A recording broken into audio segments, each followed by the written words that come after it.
describe it as if there would be completely empty hotel rooms, completely empty restaurants, completely empty everything in Chicago for these 3 weeks when the Olympics would be there, which obviously isn't the case. So that's one way that they fool around with it.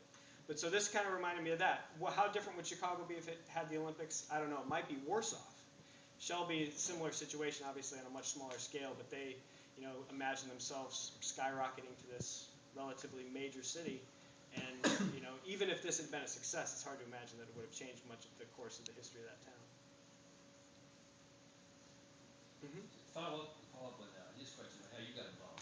So you said you sat on this article for a while, and then what happened? You didn't really kind of get into it, but what did you start doing to actually research it, and what interested you in thinking, well, maybe this is a good book? Well, from the beginning, I thought that. I think one of the things that this friend of mine who gave it to me said was that this is a movie. You should write a movie. And I actually thought about that for a while, but I can't, no idea what I was doing, and knew very quickly that that wasn't going to happen. Then I thought, well, okay, I could write a book, and just didn't know if I could really spend the time on it. Didn't know how I was going to go about even researching it. But the story itself, I mean, from the beginning, I knew it was just fascinating and could be something like that. It just kind of took the luck of stumbling across all this information right in front of me that was really the impetus to take it and run with it.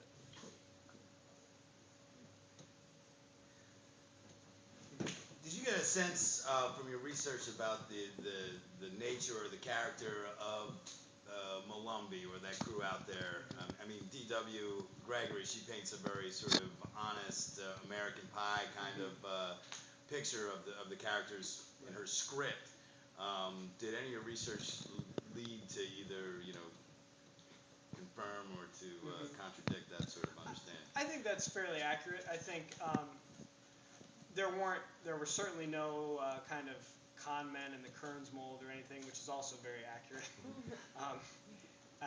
And I think basically they were, these kind of, ultimately, once this thing started snowballing on them, they were just sort of dreamers who bit off more than they could chew and didn't want to admit it to themselves or to anyone else. Because especially with that second installment when they didn't have that money, the way that they rallied to try to get these big wigs in the state to pay for it was this kind of matter of pride, that we can't let the state fail at this. So that was a big part of what they were trying to do. They believed that this was their state pride at stake. And so I don't know of any anything to kind of contradict the fact that they were kind of going about this honestly. There was a story that I don't think is true that the mayor's son, who was the one who had the original idea, told on Molumby. And this was years later. He was doing a television interview reminiscing about this for one of the few times he ever did. He wrote a story that they made into kind of a magazine-like book that you could still buy in Shelby, and that was in Sports Illustrated in the 60s. And then in the late 80s or something, he lived to be 90-something years old, the son of the mayor.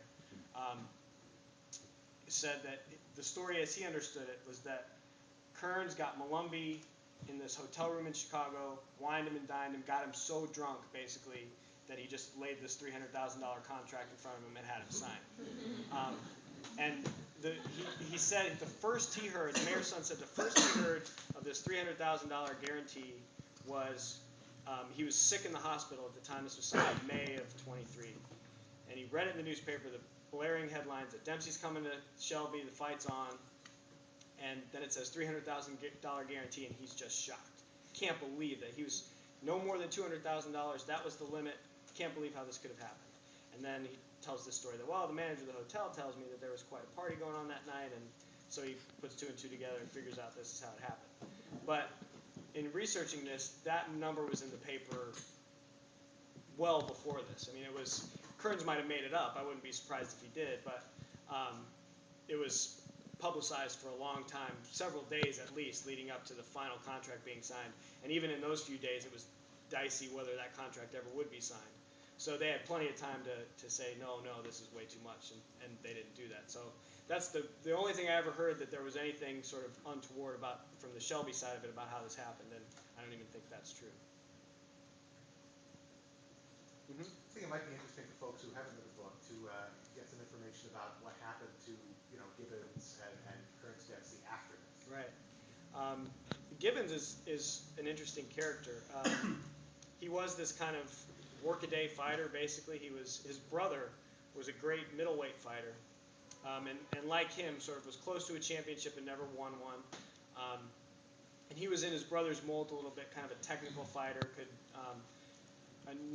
probably not as good as his brother. They would fight these exhibitions, and his brother would say, "All right, in the third round, you can knock me down."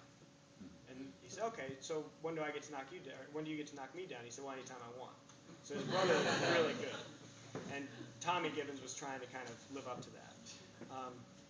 And all the stuff with the kids and the story. Damon Running writes the story at the time about Gibbons with his kid, and he's singing a little lullaby to him, and I'm going to be singing this to Jack Dempsey come the fight day, and it's this domestic scene in Shelby. And so that's all. His vice was vanilla ice cream. He would eat like a gallon a day or something, and when he was in training for a fight, he would cut down on that a little. So that's the kind of guy he was. After his career was over in boxing, he became the sheriff of Ramsey County, Minnesota, which is where St. Paul is.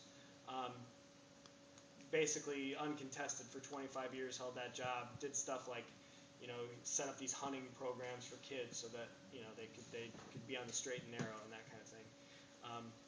It was kind of a wide open, wild town where gangsters would be running from Chicago and stuff at the time when he became sheriff. That got all cleaned up, and he got a lot of credit for it that he tried to, deflect, because it was the FBI that was really running these people out of town. But people loved him for it. They thought he had a lot to do with this. So he was this hero in that area for the rest of his life. Dempsey and Kearns, pretty quickly after this, had kind of a falling out over the fact that Kearns didn't want him to be married and all the stuff that you saw here. The women were a problem for Kearns with Dempsey, and it caused a lot of problems and lawsuits and ugliness, basically, of them falling out. Kearns went on. Dempsey lost the title 4 years later or so, I think, and went on to become this kind of beloved figure in contrast to what he was during his time.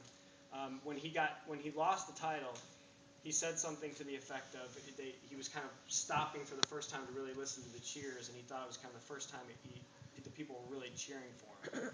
And so it was kind of a poignant thing, because he'd been champion all this time and kind of disliked, and at least had to deal with this, slacker thing.